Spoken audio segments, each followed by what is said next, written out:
Kota Kupang ini adalah kota yang sangat majemuk dan pluralistik. Berbagai orang datang dari berbeda daerah dan etnik. Mereka bertemu di Kota Kupang sebagai pusat provinsi Nusa Tenggara Timur. Dan bahasa Kupang itu menjadi bahasa yang akrab untuk orang-orang yang tinggal di Kupang. Orang yang di Kupang juga mulai belajar bahwa bahasa Kupang itu juga satu bahasa yang unik. Jadi dia bukan bahasa pasar yang dari bahasa Indonesia. Orang yang soalnya tinggal lama di Kupang ya mungkin dia bilang itu kasar.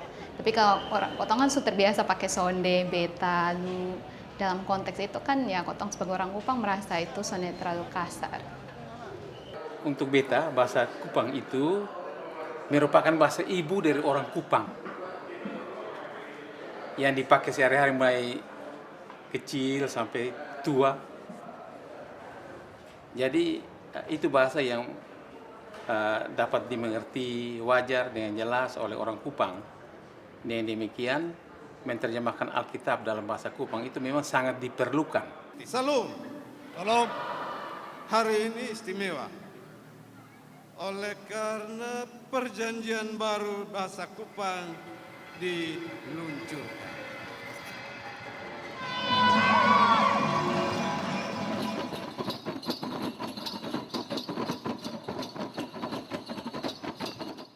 Firman itu telah menjadi manusia.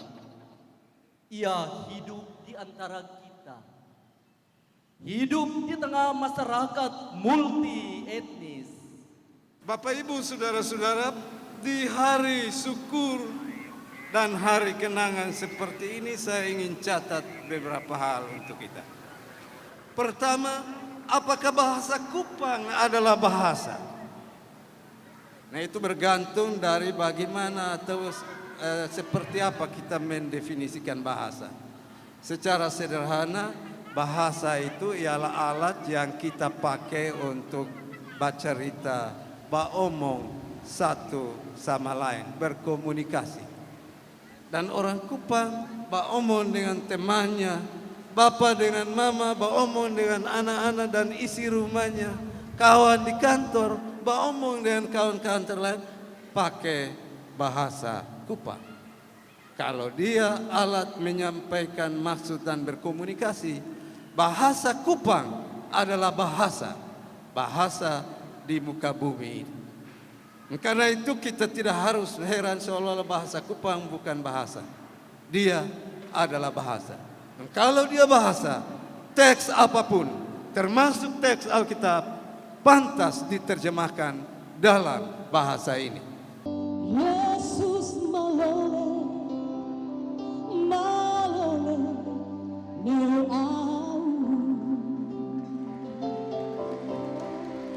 Yesus malole. Atas nama Gereja Masihi Injili di Timur, saya menerima hasil karya ini sebagai buah sulung terbaik demi hormat dan kemuliaan nama Tuhan. Kepada semua orang Kupang dan semua orang yang berkerinduan untuk berjumpa dengan Tuhan Allah di dalam Yesus Kristus melalui bahasa batinnya sendiri. Yang puncak acara itu ketika Ketua Sinode menyerahkan kepada semua agama, semua denominasi, itu saya melihat bahwa sepertinya ini pemenuhan janji Allah ini sudah tiba, bahwa Injil disebarkan sampai ke ujung-ujung bumi. Biar dong rajin begitu, dong sonde mengerti. Ya sebagai anak Kupang ya kita itu tentu senang dan bersuka cita. Dari kecil-kecil waktu sudah pernah merasa bahwa satu kali kelak akan ada Alkitab yang diterjemahkan ke dalam bahasa Kupang. Mengapa kami menyambut dengan bersuka cita?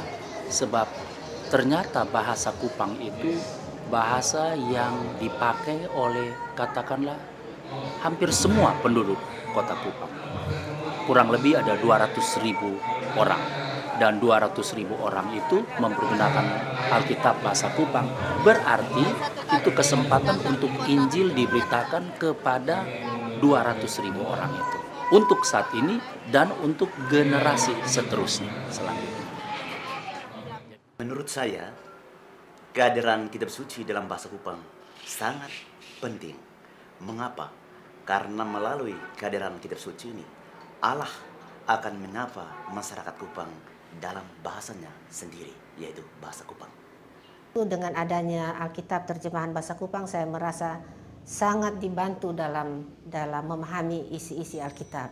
Saya harap dengan Alkitab ini, khususnya orang Kupang, mereka lebih memahami betul pesan-pesan yang disampaikan lewat Alkitab berbahasa Kupang.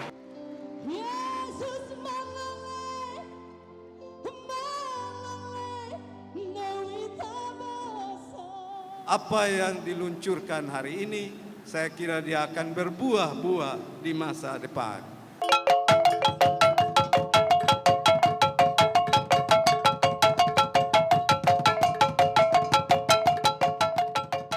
Alkitab dalam bahasa Kupang bagi saya terlalu bagus karena bahasa Kupang itu merupakan induk dari semua bahasa daerah yang ada di Kupang sini. Dan berdasarkan bahasa Kupang kami bisa menerjemahkannya ke dalam bahasa ibu kami masing-masing. Kalau Alkitab dalam bahasa Kupang itu bukan saja orang Kupang yang pakai, tapi juga orang Amrasi bisa pakai dan orang-orang di sekitar kota Kupang bisa pakai, di sekitar Pulau Timur rata-rata bisa pakai itu karena memang bahasa Kupang kan kotong tahu semua orang bisa pakai bahasa Kupang. Jadi kalau Alkitab dalam bahasa Kupang sangat penting, sangat penting. Dengan adanya terjemahan bahasa Kupang yang dipakai sebagai yang disebut bilang front translation atau ke contoh atau untuk kita tiru, lebih bagus lagi. Sekarang lebih bagus untuk kalau terjemahkan kepada bahasa saya. Untuk beta yang terjemahkan Alkitab dalam bahasa Amrasi itu sangat menolong dan saya kira tim yang lain juga mengerjakan hal yang sama, itu sangat menolong.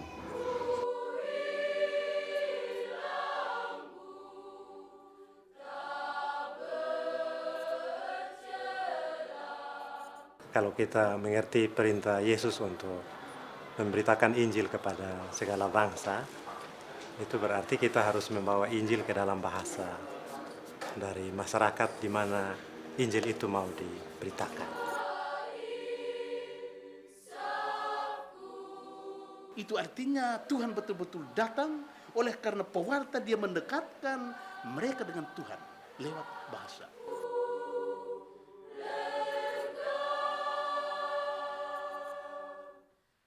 Selanjutnya, kami akan mendistribusikan Alkitab ini kepada semua orang Kupang dan semua orang yang berkerinduan untuk berjumpa dengan Tuhan Allah di dalam Yesus Kristus melalui bahasa batinnya sendiri.